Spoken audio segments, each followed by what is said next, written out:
Hello everybody, it is me again, Havin with Kerbal Space Program.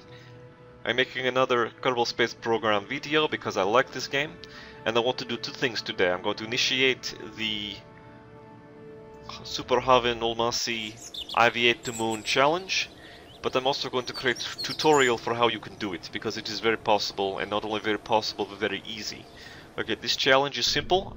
Basically you're going to fly to the moon 100% in cockpit. And I mean 100%, we are not even going to use the map. Alright, not only can you do this, but it is very easy. If you play this game for a while and can land on moon with eyes closed, then you can land on moon with eyes open, okay? So we start off this challenge real simple. We're going to just build a little lander, because it doesn't really matter what we're doing. You know, it doesn't matter what craft we get there really, but we want something we know is going to have plenty of fuel and that we can land. So before we do that, we need to make sure we can actually land this thing, which means we need aces. I'm not great seat of pants flyer, so we're going to put aces on here. I'm probably going to regret not putting RCS, but I don't want RCS because it is too heavy right now. I just want nice, light, simple craft that can go anywhere, do anything. So we're going to have all kinds of delta triangle, okay? So there we go, we have our simple little lander. Oh, we need one more thing to make lander. We need legs. You cannot land anywhere without legs. Okay, those will extend past that engine easy. So now we build our launch vehicle. Again, nothing fancy, we're just going to do the, what I call the orange launcher. What am I looking for? Looking for one of those. We're just going to basically build asparagus with orange. It is not very efficient engine, launch vehicle I mean, but it always gets the job done. There's very little that you cannot lift up with these. At least a reasonable craft. If you are making space station or, you know, you are driving your car, you probably want something a little bit bigger, but this is good for these. So we throw on engine, which does not want to stick, because symmetry seems to be stuck in a weird place. There we go. So we're going to make ourselves 6-tank asparagus. We're going to throw some mainsails, but we need to raise a little bit higher. We're going to throw engines everywhere. We're going to do our fuel. Now notice I'm not explaining to you why I'm doing asparagus this way or how to do asparagus. This is not that kind of tutorial, okay? If you want that kind of tutorial, you talk to Scott Manley, okay? He will teach you everything. He will teach you asparagus, he will teach you Obert effect, he will teach you all sorts of things. That is what I learned mostly. It is Scott Manley, so you should check him out. But today we are learning IVA, so this is assuming you know a little bit about the rocket craft already. You don't want to be doing IVA flight unless you've done the other things, because if you have not done the other things, this is going to seem very boring to you, doing IVA. It is not as proud to do IVA because you think, oh, I'm just sitting in cockpit. This is not exciting, this is not a fun game. But it's not about being fun game, it's about saying to your friend, hey, I can fly to moon and land on moon without ever leaving cockpit view. Okay, no map, no nothing. We're just putting all kinds of struts here now. We need lots of struts. Okay, now staging. Staging is always the most annoying part. So let us... Is that really the first one? Usually I don't do so backwards, but today I do so backwards. Okay, we'll that one. Okay, so we should have proper stage maybe. Keep these engines on all at once. Where are my parachutes? I could have sworn I put parachutes on this thing. Okay, we need parachutes. I always do parachutes first, because so many times I kill Kerbins. If you watched my last video on Kerbal Space Program, you see I kill Kerbins like crazy. Didn't even really mean to, although parachutes didn't work right. That is not my fault.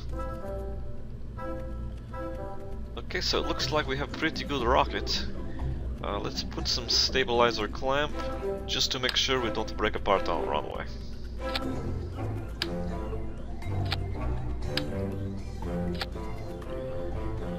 Make sure that they go off at the same time as engine. Okay, if you see any problem with my rocket, please say something now, because we're not going to have time to change anything once we get into flight. So we got asparaguses, we've got launches, got all these engines are on the top one, trees. Okay, so let's go ahead and name this craft. You name it the Havin challenge you, and we will launch it.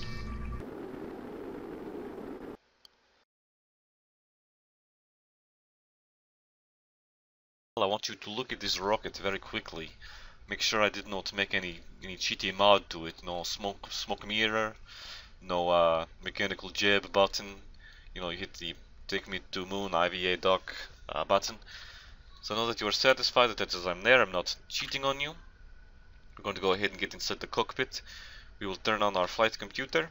We will throttle to about halfway, and we will hit the gas.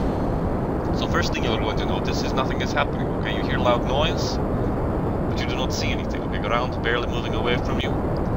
Speed's going up, altimeter is going up, vertical speed is going up, but nothing else is really happening. Okay, this is a very boring way to fly.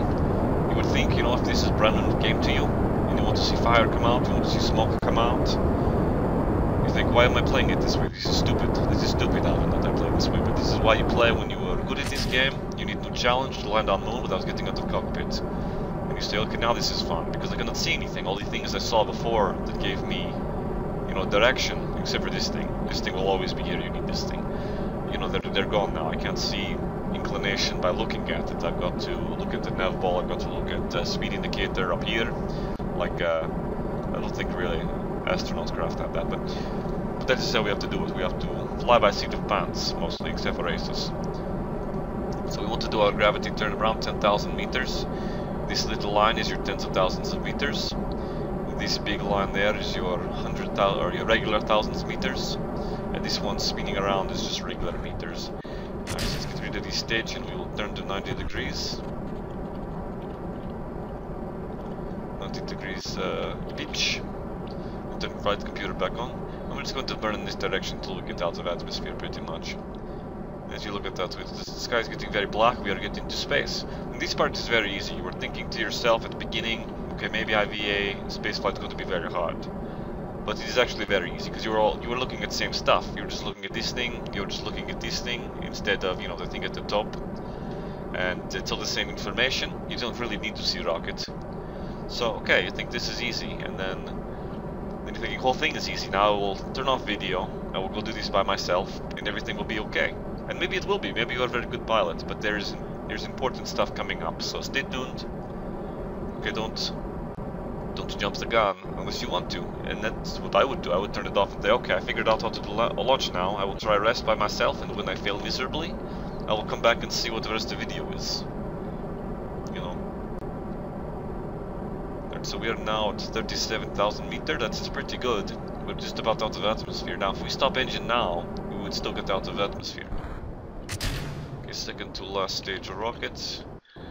It's deployed. The ship is spinning, which is typically not good, but as long as we spin around and not up, down, left, right, or, you know, crazy combination of all several, I'm not too worried about it. Okay, this is untested rocket design. It is probably because boosters are uneven that it does that. So we have lowered our nose to the horizon. We are going to burn out to 2,500 meters per second to ensure mostly stable orbit. Might not be too great on back end, but that is fine. Keep ourselves right at the horizon. Oh, and that is... okay, that is the moon. So we're going to go ahead and instead of stabilize orbit, we are going to do direct to moon flight. We do this by throttling up as much as we can without overheating engine, and then we fly directly at moon. That is how we get to moon in KSP 0.19. We fly directly at it. Now, a lot of you are arguing in your heads. You're saying, Havin, this is not how we get to the moon. Okay, this is not how we get anywhere in real life or game. You know, physics does not work that way. You do not point yourself at something and burn at it, and you're teaching people terribly wrong. What you're doing now is you are extending other side of your orbit, and it is going to intersect the moon orbit, and it is all parabolic trajectory and this, that, and the other. And I agree with this. This is physics. This is what is actually happening. But right now, just between you and me, let's concede for a moment that we are burning straight at the moon. Okay, physics is different, but look at the reality. Okay, it's the same. So we are burning straight at the moon to get to the moon. This is why it is so easy. This is why you can fly IVA to moon and back, you know, without having to do much. So we burned that booster out. We're going to throttle down and get rid of it. It's very hard to tell how fast you need to go to get to the moon. Okay, because we cannot look at the map to see. So I just burn until that engine is out, because it is better to overshoot the moon than to not overshoot the moon. So it makes it easier to do course correction down the road, which hopefully we will not have to do. So we go ahead and time accelerate while we are flying at the moon, although I want to point at the moon a little bit better so we can see it in cockpit. And we're going to watch it very carefully as we fly toward it. We want to make sure that it keeps getting bigger, okay? We also want to make sure that it's not getting too high above us, because that means we undershot, or we overshot in the wrong angle. And as long as moon continues to get bigger, we do not get too worried. What we are looking for, once we get a little bit closer to the moon, to see that we have been captured by its SOI, since we cannot look at map and see it, we can look at two things: the nav ball, which will be the most prominent. Right now, you see we are point up from Kerbin, but we are pretty much pointed moon. This will flip-flop over, so blue is brown and brown is blue, once we get close enough to it. Also, since we are heading towards apoapsis, our highest point of orbit to Kerbin, we are vertical speed up. But once we are at moon, we are going to be falling toward the moon real quick, so this will flip-flop to bottom and become negative vertical speed. Okay, this is enough serious stuff. Now we're getting close to it, but we're still going very fast, which has me worried that maybe we are not going to make capture. And if that's true, then no big deal. We will correct our orbit a little bit. I think we can figure out how to do that from here, and maybe that will be good to teach you how to do that.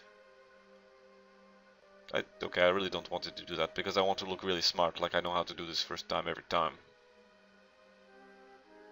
Okay, moon is still getting bigger for right now. It's going to get smaller very soon. And I'm thinking maybe... Oh, okay! You saw that brown flip over? That means we make moon capture.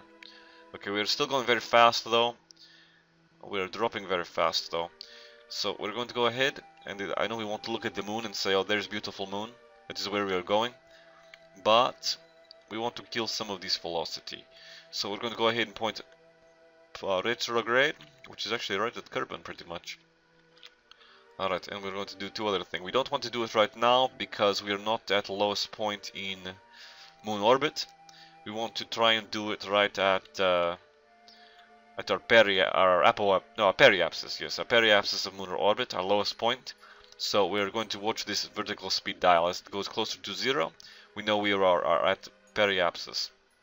So we time accelerate to about 50x. You don't have to get carried away. We're going to watch it drop, because once it gets below this 100, it's going to drop probably very fast, because you got 100 and you got like 500 and something. But we don't want to lose the moon, because if we go out further than the moon, we're probably not coming back. Okay? Into the moon. What we are in now is called free return trajectory. Oh, okay. As you saw, that thing went there. So we're at periapsis, we're going to kill off some of this velocity. And we can burn at full throttle because our engines are smaller now. Alright. So what I was talking about is free return trajectory. If we not made our engine burn, all that would have happened... There's our engine, our old engine, okay. All that would have happened was we would probably just return straight to Kerbin, okay? We would break lunar orbit, return back to Kerbin orbit, and fly back around home to Kerbin. And this is called free return because we do not have to burn any fuel to do it. We would just sit back, relax, watch everything. And if this were a real space program maybe, or we weren't sure of rocket design, we might do that just to make sure we had a viable design and know how to get to the moon. Alright, and speed is just about 0 now, which means we are going straight up down to moon, which is what we want, because we're going to land on moon. We could maybe choose where we want to land, you know, differently. Okay, we're not going straight up down, that's kind of weird. But we could maybe choose where we wanted to land if we had more experience with this, if you had more experience with this, or if I was just not lazy. But we want to land just wherever we are. We want to play safe, just make sure we land on Moon for the first time for you. Make a good tutorial. So as you see, we are starting to drop. Pretty soon our prograde marker will appear right there. I'm going to consider it as not already. Let's go ahead and time warp up a little bit. Now this is where it becomes very obvious that your altimeter is useless, because it has no hundreds. So it says right now that we are about 70,000 meters from the Moon.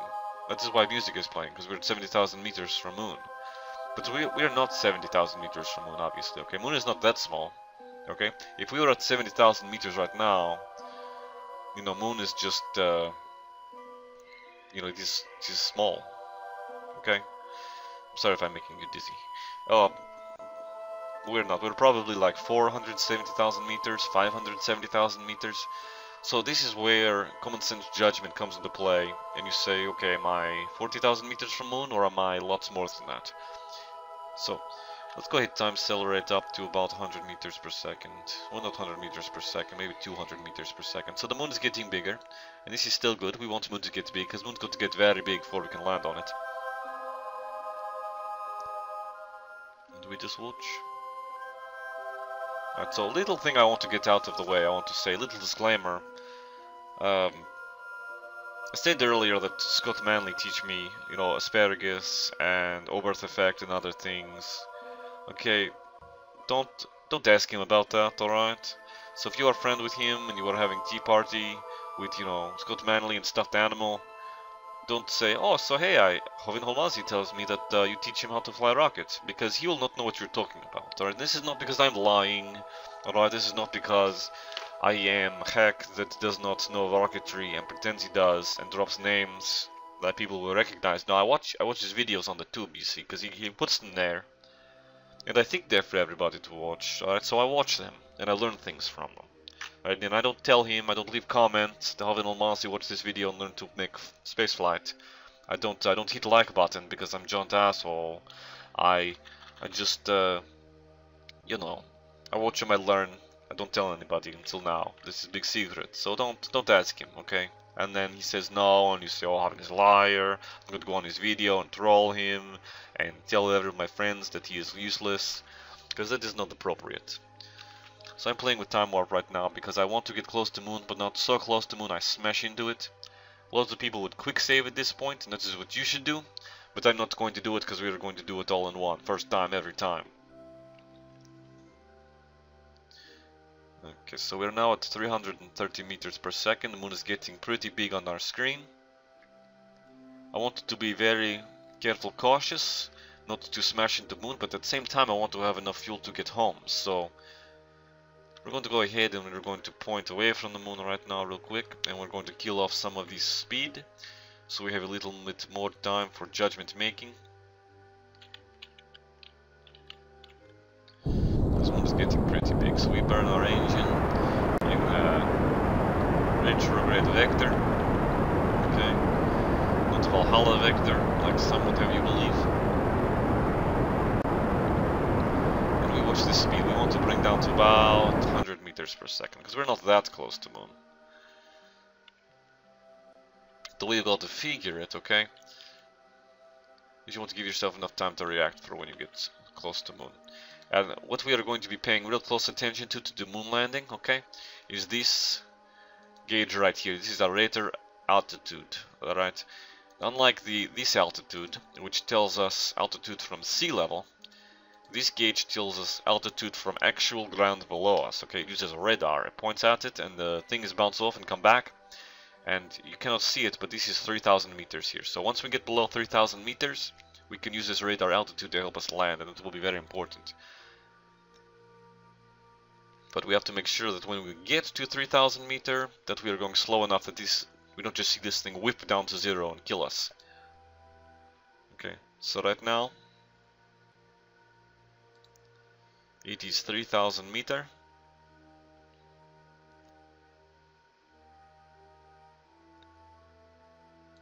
I forget what I was going to say. Oh yes, the mathematics.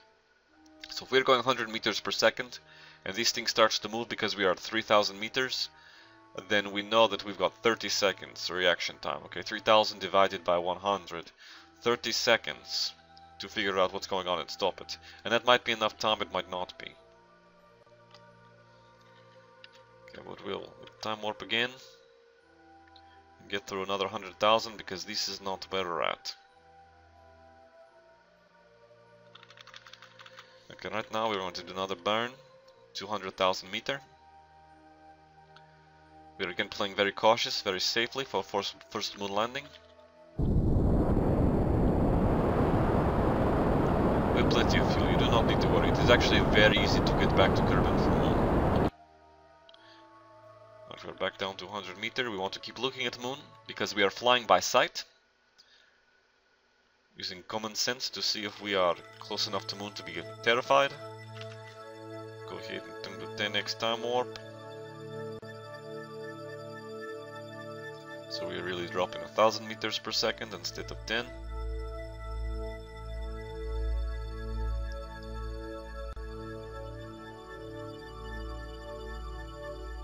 We're starting to fall a lot faster now. I think we are now 150,000 meters if I had to guess.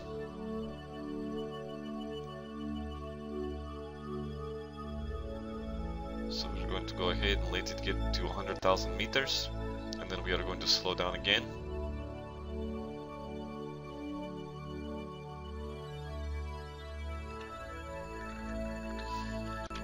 Alright. I always get nervous doing these moon landings. Okay, even though I've done it 100 times. Especially now this IVA, usually I just a little bit more fast and loose. But I did not want to smash into moon and make a very embarrassing video for me. Well, truth be told, if I smash into moon, I will just make a video, okay? But I don't want to have to start all over again. So, we're going 83, 84 meters per second, 85, all very fast. And we continue to watch and wait. Let's go up to...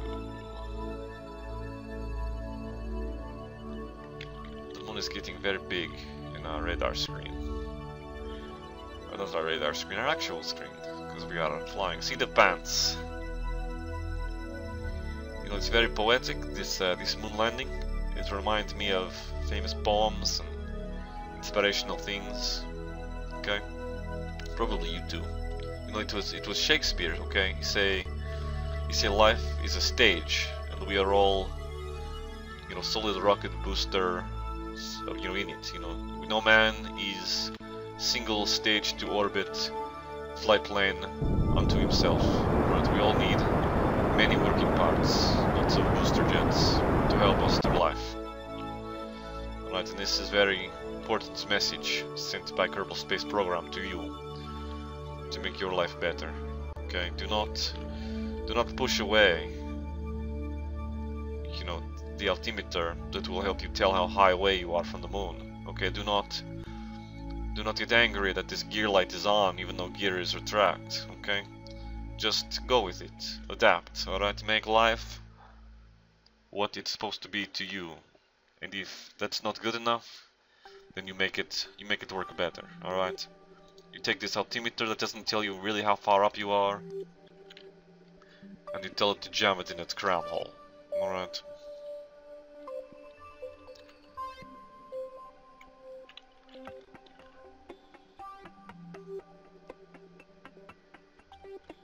So I think now it gets very close.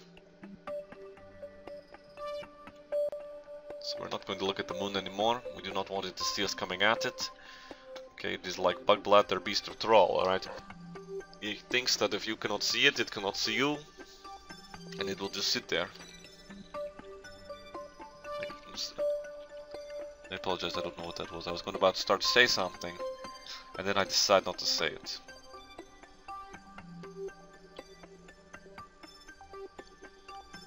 Alright, so I've decided now I'm going to hit quick save. And I've decided that if I smash horribly into the moon, that I'm going to just F9 and come back. But I'll be honest about it, I will not pretend like nothing happened. Alright, because I really want this video to be done and over with. And the reason for that is not so much that I do not enjoy making video, it is because I think my lunch is going to be ready in about 20 minutes. Now I do not want to miss lunch. So it is 5 o'clock. No wait, it is 5,000 or 50,000 meter. This is very harrowing, isn't it? Because the temptation is to light up the time warp and make it go faster. But if you do that, you're probably going to die from it. Okay, because that moon is getting huge. And this is also a good tutorial for land at night. Because you see now, if you were to land on ground, a lot of tricks people use, like looking for shadow and lights and things, they don't really work on dark side of moon, you know. The shadow one, the light I guess work. It's very hard to tell perspective. It is very hard to really know what's going on. So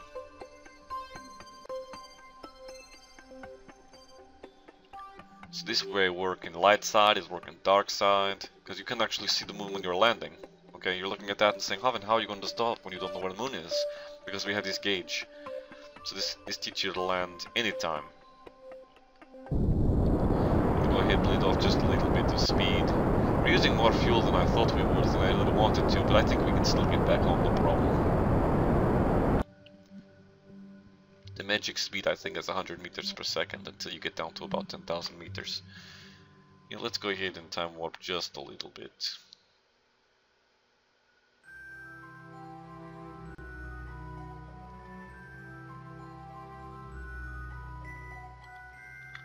Okay, so now we're going to go ahead and bleed off some of this speed. I think we are getting down to 0 hour.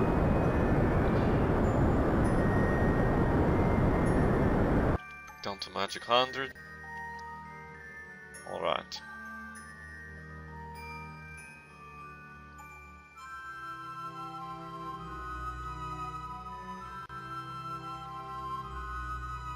And we're watching this gauge very carefully. We want to get into view where we can see speed and the nav ball and this. Alright, so we're going to go ahead and we're going to bleed off more speed. 200,000. Okay, you see radar altitude starting to move. So now we're going to slow ourselves down very much to about 50 meters per second. Want to keep going nice and slow.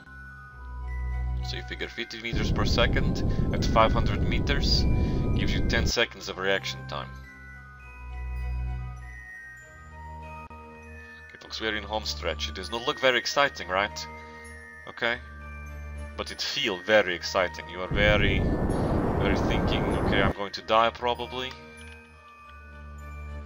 Okay, I've never done anything like this before, you are thinking. This is incredible. Sensations rising up within me are horrible, but wonderful at the same time. Okay, we're going to bleed off just about all speed now. We are below 1000 meter. We're below 400 meter. Want to fall nice and slow. Keep rocket engine down. 12 meters per second. That's 200 meters. 7 meters per second. Holding steady. This is just like landing where you can see rockets, only you cannot see rockets. Oh shit, we forgot to put gear down. I'm putting gear down now. Want to land nice and gentle. Okay. And we have made land. We have made land. Alright.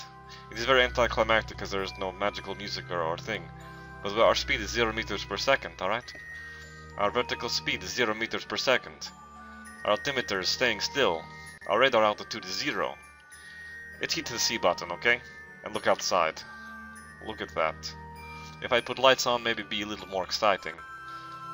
But, and don't forget the gear when you do it yourself. I did that kind of last minute. That was kind of crazy. I wonder what would have happened if I tried to land on engine.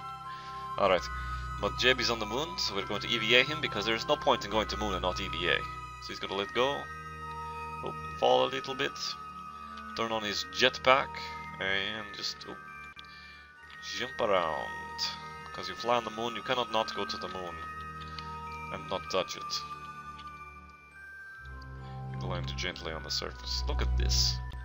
We've come to the moon. We did not even look at it when we were landing on it. We just came there and did things to it. Alright, so enough screwing around on moon. Oh, okay. Okay. Oop. Let's get him back in cockpit if we can. So now I'm regretting the decision to autosave, because if I had not done it and shown lack of confidence in myself, I would look like a big strong man right now that can do anything. And now you are thinking, okay, he's weak just like me. And that is, you know, that is understandable. I am glad for this because it makes me feel better about myself, but I feel less about him. And he's no longer God to me, he is no longer attractive to all women.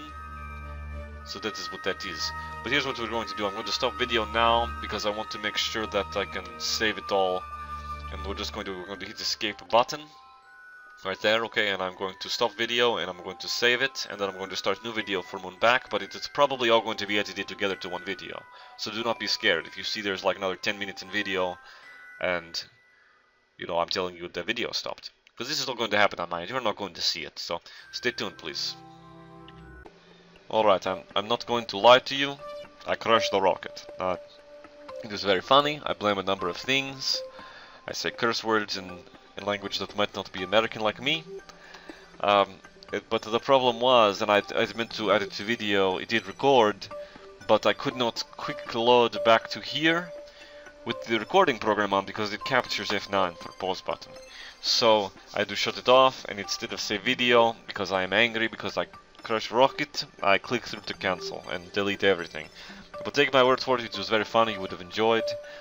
You would have sided with me that it was not my fault, it was recording program lag maybe. But let's go ahead and try this one more time.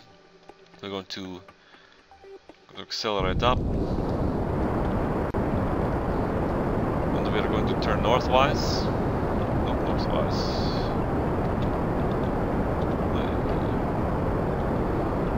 Let's turn this way. Towards 270 degrees. Down to the horizon pretty quickly, because we do not need to worry about necessarily making a stable orbit. We just want to break off the orbit on the other side. Maybe a little bit more. That should be enough to break off orbit on the other side of Moon. On the back side of Moon where we are heading away from Kerbin, or towards Kerbin. Whichever.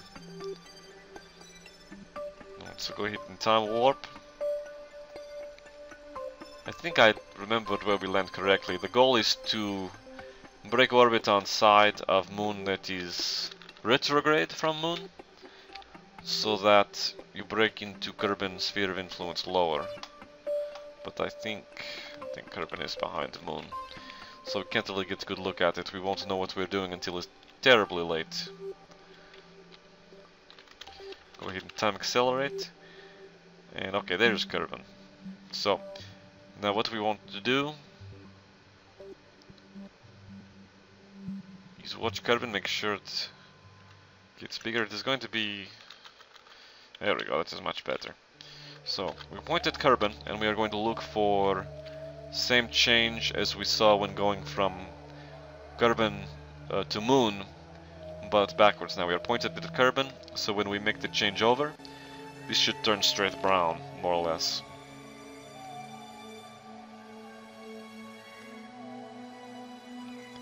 We also want to look for this, make sure we are still climbing. Okay.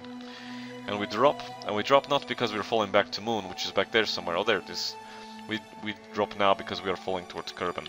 So we want to very quickly. We could wait until, you know, we are at apoapsis, periapsis, burn for maximum efficiency. But we want to make sure that we get home and get home fast, because it has been 10 hours, our Kerbals are tired and hungry, and they want to die on their own planet. So let's go ahead and accelerate retrograde with all of our fuel. We're not going to take many chances.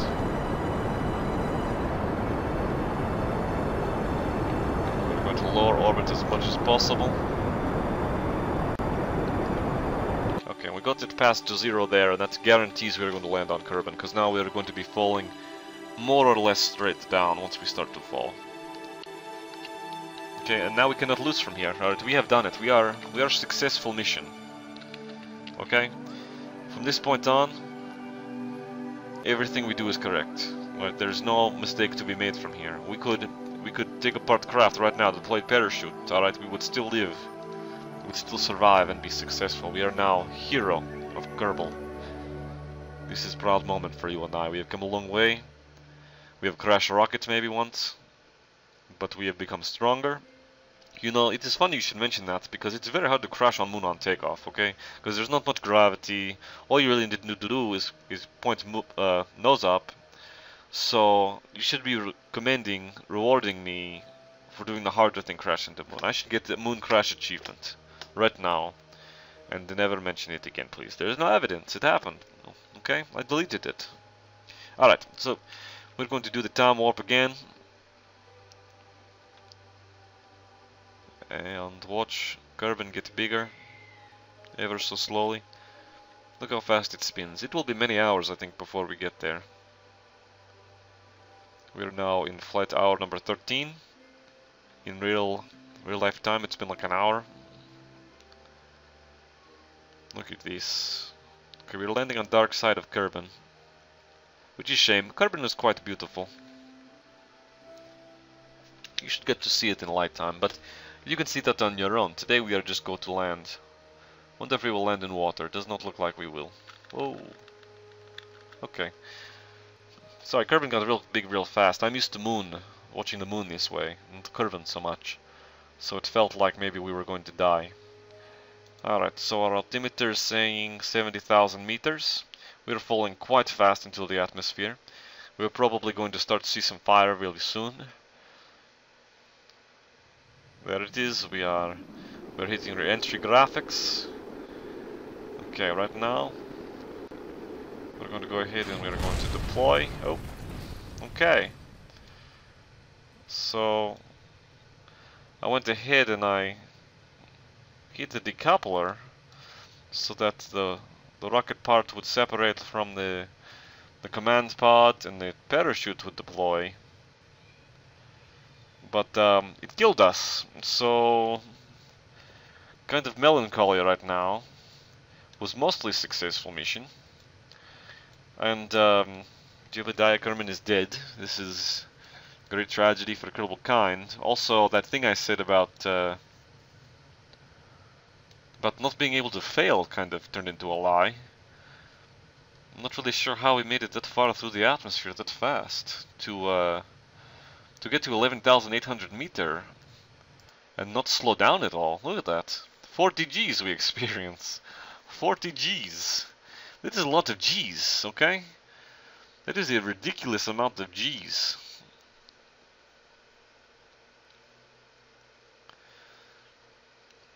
I mean, I'm not even sure I understand how many Gs. I don't think I've ever gotten that many Gs. Alright, so mission mostly success. It is your turn to do it better. Learn what I've taught you, and teach what you have learned, and teach it better maybe. Make your own tutorial where you don't die 100 times, okay? And just have fun with it. Thank you for watching. I hope you will like this video. Goodbye everybody.